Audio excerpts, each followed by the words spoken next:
So, in his commentary on the Mishnah, the 12th century Jewish philosopher, physician, and religious leader, Moses ben Maimon, also variously known as Maimonides or Rambam, cautioned. And the word epikoros is Aramaic, whose meaning is one who forsakes and scorns the sages or a given scholar, or who scorns his teacher. And outside books, apocrypha, they say that they are books of those who err, and such is the book of Ben Sira. And he was a man who compiled books dependent on matters of appearance. There is nothing in them of taste, no benefit, except in losing time in nonsense. For example, those books found among Arabs of historical stories and the conduct of kings, the relations of the Arabs, and books of song and similar cases from books that have no wisdom or physical benefit except for wasting time.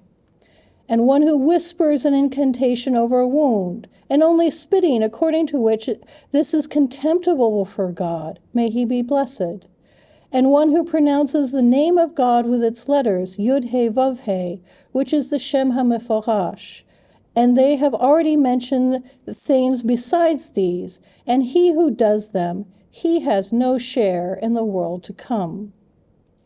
This passage is embedded in a longer discussion contrasting physical pleasures to spiritual ones, this world to the future one under the Messiah's rule, and one who is worthy of the world to come. Seemingly, those with undesirable reading habits fell among the unworthy. Maimonides was, as we shall see, not the only religious scholar to express such views.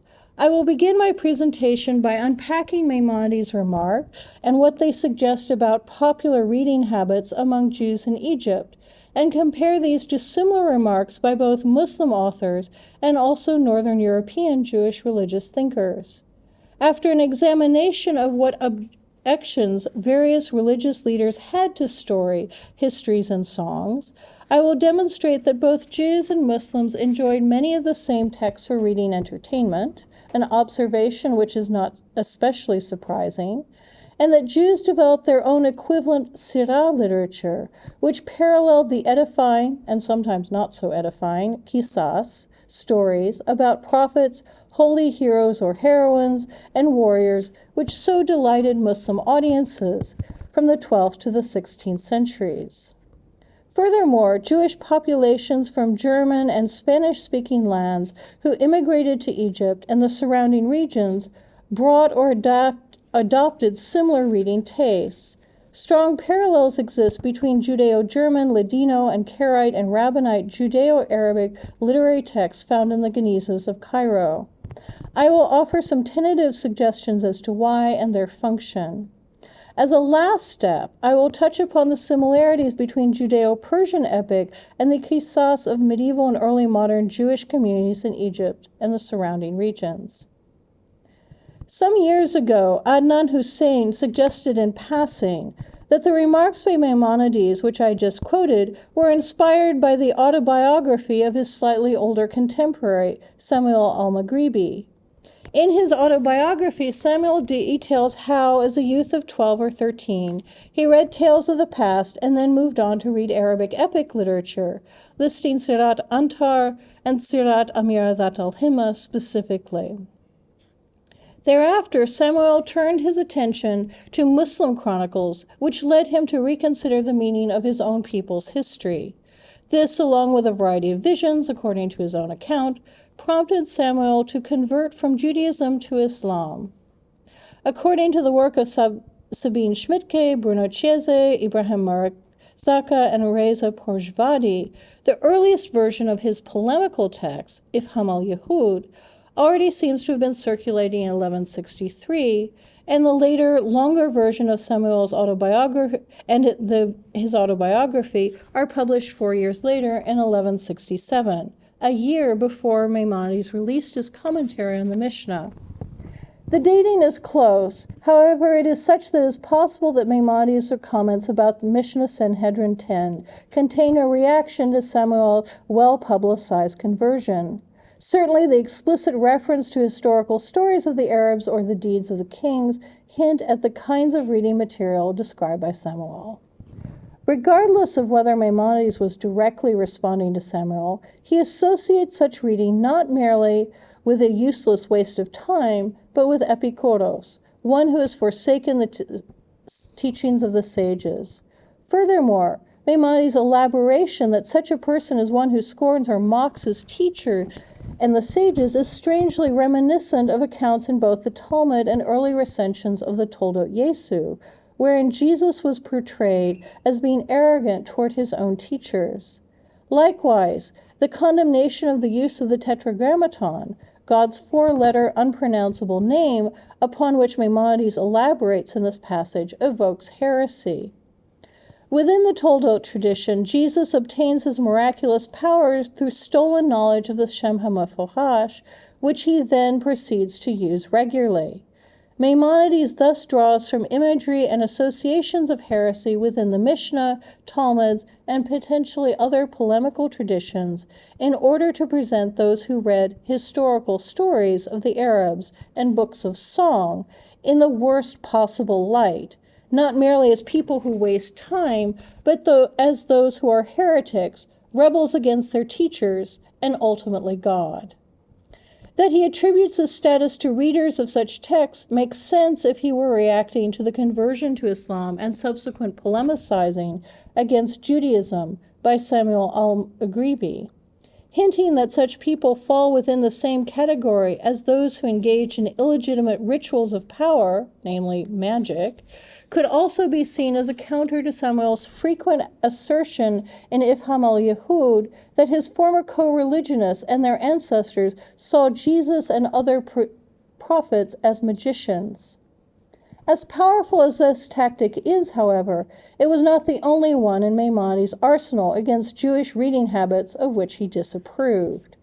His further elaborations against such literature provide us with important clues, not only about what Jews read for fun and profit, but also about the ways in which such reading and opposition to it may be understood in the light of similar remarks by Muslim leaders. Maimonides calls into question the value of certain textual or verbal practices by his contemporaries, in part by representing behaviors, the legitimacy of which was debated in the Mishnah and Talmuds as clearly condemned. Those familiar with the passages on which he was commenting and their parallel would have recognized that his was but one possible opinion. Those using his commentary as their primary guide to rabbinic law would have been left with the impression that the sages ruled unanimously against such literature. The definition and status of an epikoros is already debated in Mishnah Sanhedrin, and subsequent discussion of the passage in BT Sanhedrin 100b. Not only is an epikoros someone who denies the resurrection of the dead or that the Torah comes from heaven, in the opinion of Rabbi Akiva, one who reads quote-unquote outside books, the Apocrypha, is also an epikoros. Within the Talmudic discussion of this assertion within the Mishnah, the book of Ben Sira is explicitly named. However, not all agreed that either that this specific book or other outside books constituted forbidden reading material. In his commentary on the Mishnah, Maimonides' condemnation is more categorical. He provides some indication why he considers Ben Sira problematic, namely that it deals with external appearances, presumably in contrast to the spiritual focus which Maimonides was attempting to encourage among his readers. In so doing, he was swimming against the tide. As many of you know, the book of Ben Sira was retranslated into Hebrew from Syriac versions, and a number of manuscript texts were found in the Geniza, and there are indications that the text was known and used in Europe and among Jews in Iran. As a moralizing text connected with sayings of biblical figures, Ben Sira very much resembles the type of moralizing works which Conrad Hirschler has identified as one of the popular genres read by Muslims in Egypt and Syria from at least the 12th century onwards. Indeed, Ben Sira itself seems to have been used by the early Muslim historian al-Tabari, and there are some hints that Muslims continue to be aware of and draw from the book.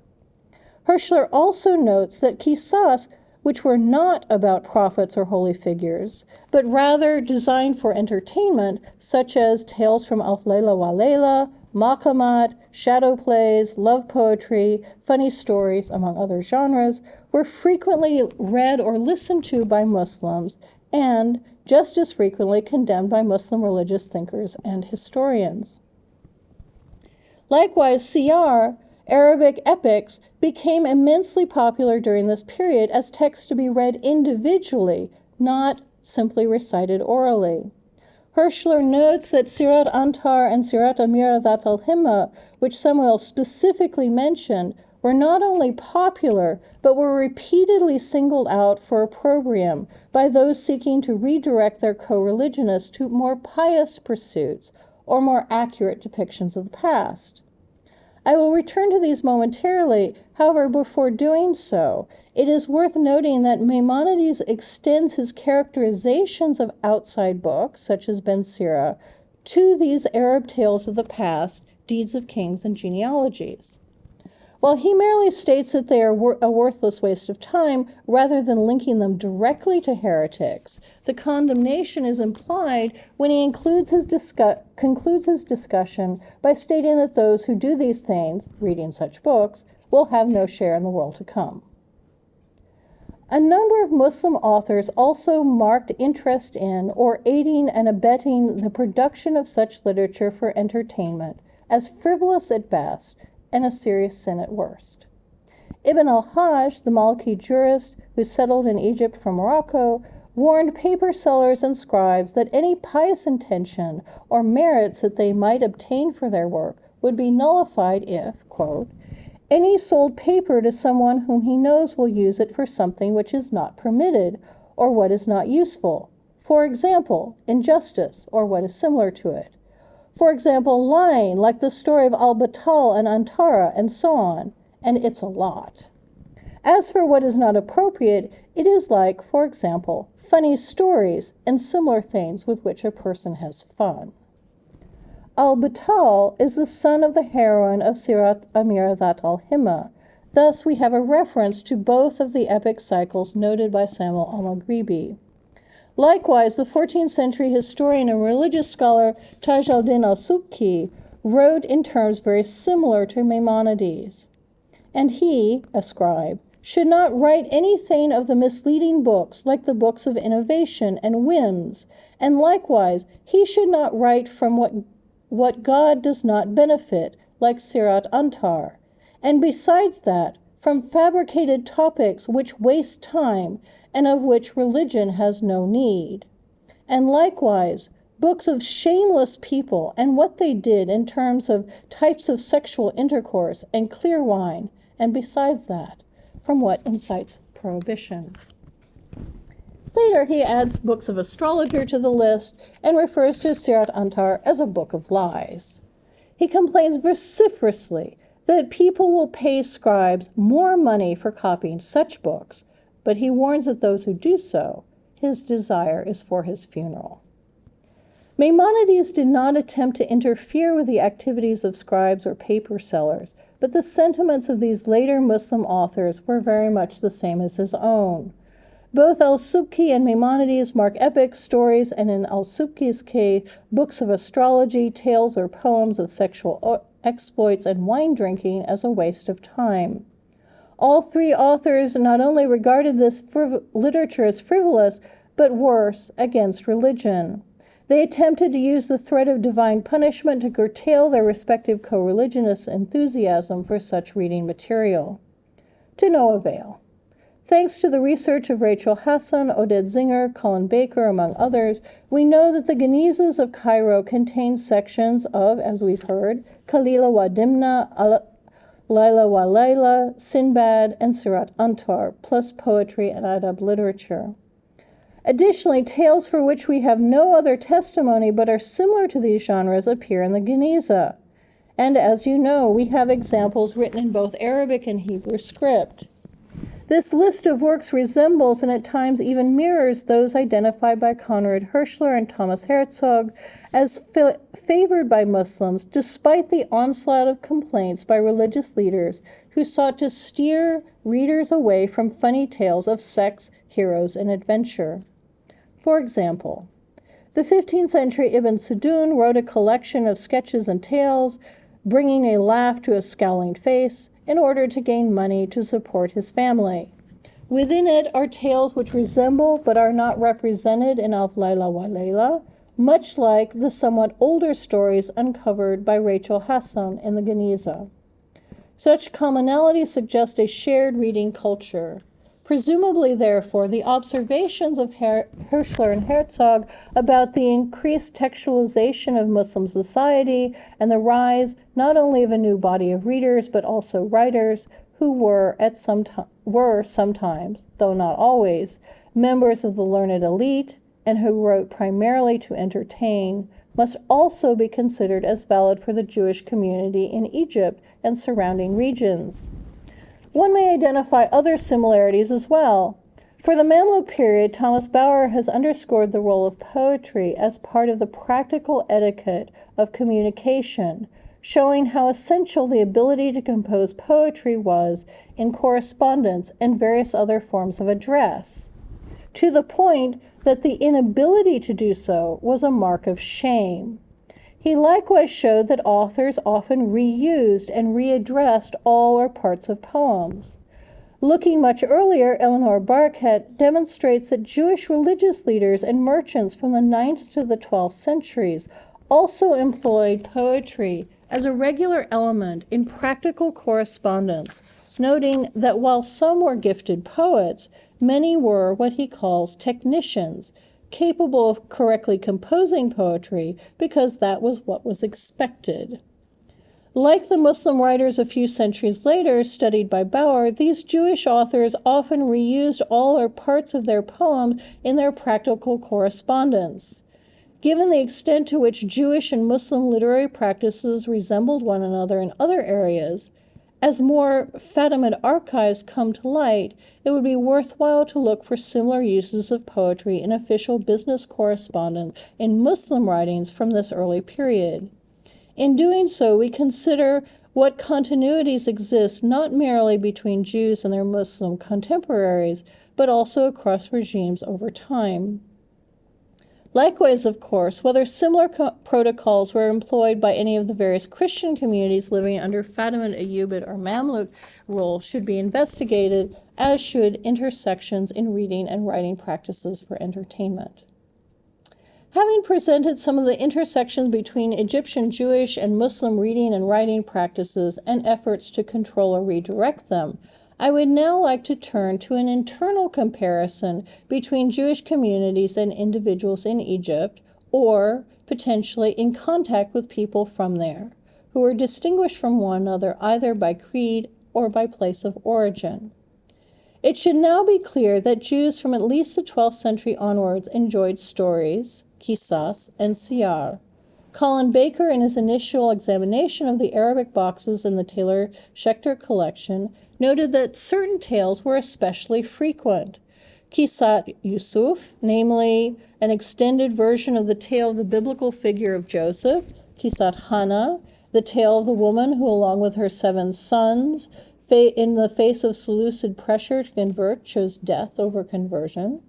Qisat Abraham, also known as the story of Abraham and Nimrod. A number of the versions of these exist in the Cairo Geniza.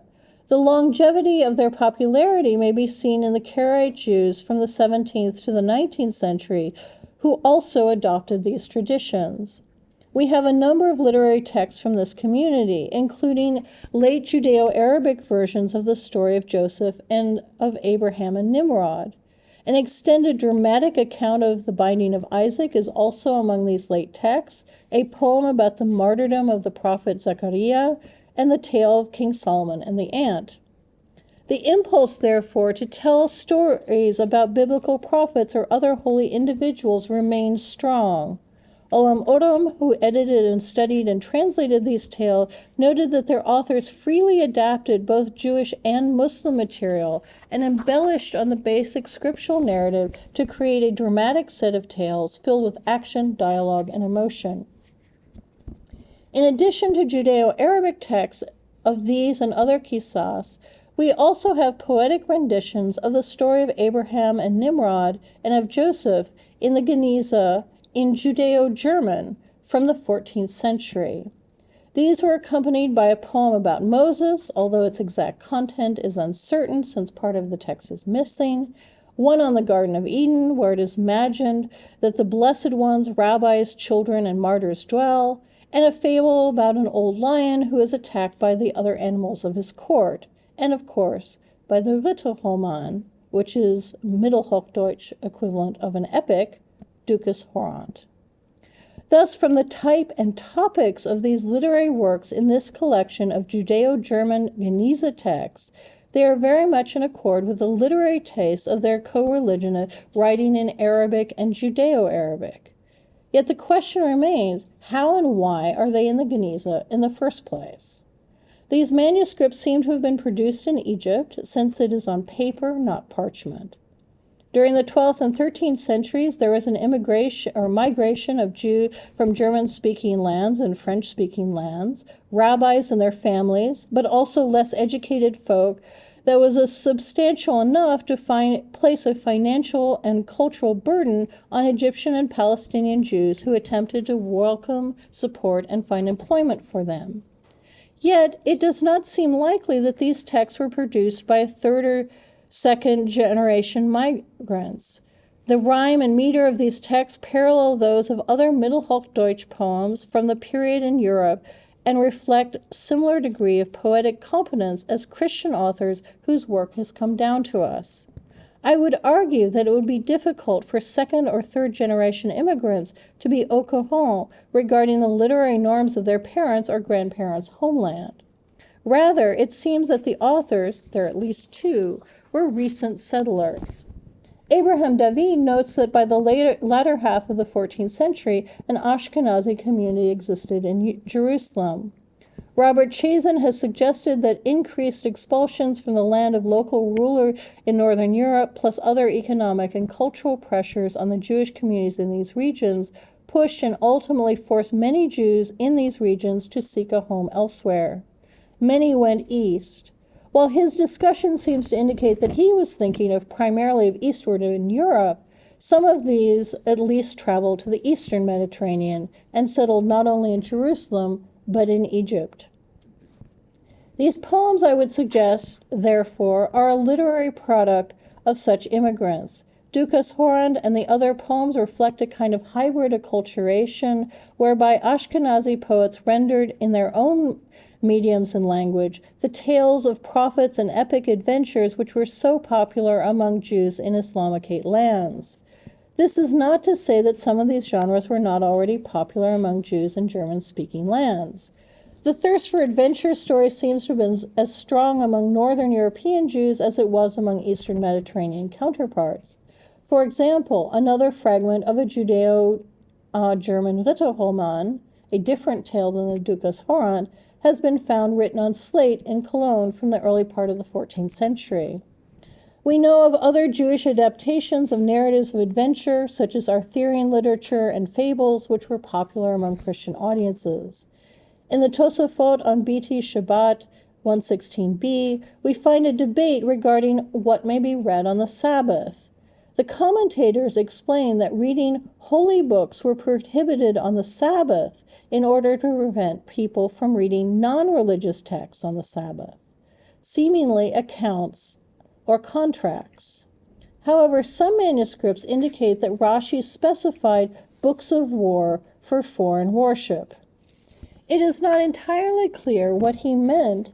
However, Robert Chazen and others have interpreted this as a reference to vernacular tales of adventure, such as Chansons de Geste and Ritterroman. This prohibition, such as it is nowhere near the categorical prohibition and condemnation found in Maimonides or the Muslim opponents discussed. Indeed, elsewhere in the Tosafot, references are made to what is learned from reading the books of the Gentiles.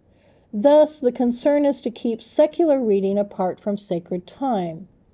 While the presence of Dukas Horant, a European epic, in the Geniza may merely reflect a shared taste for adventure tales, the other Judeo-German poems in the Geniza seem to hint at an impulse to adapt the genre of qisas, which elaborated on the lives of biblical and other holy heroes, which was so popular among Jews in the Eastern Mediterranean, into the language and poetic medium of Ashkenazi immigrants. The immigration of Jews from the Iberian Peninsula to the Islamicate lands as a result of expulsions, pressure to convert, fear of the Inquisition, for those who had temporarily converted to Christianity and wished to return to or resume their lives as Jews, is well known. Like the Ashkenazim, the Sephardim continued their literary traditions in Egypt. Eliezer Gertworth has carefully retrieved, explored, and edited many Ladino texts found in the Geniza from the 14th to the 18th centuries.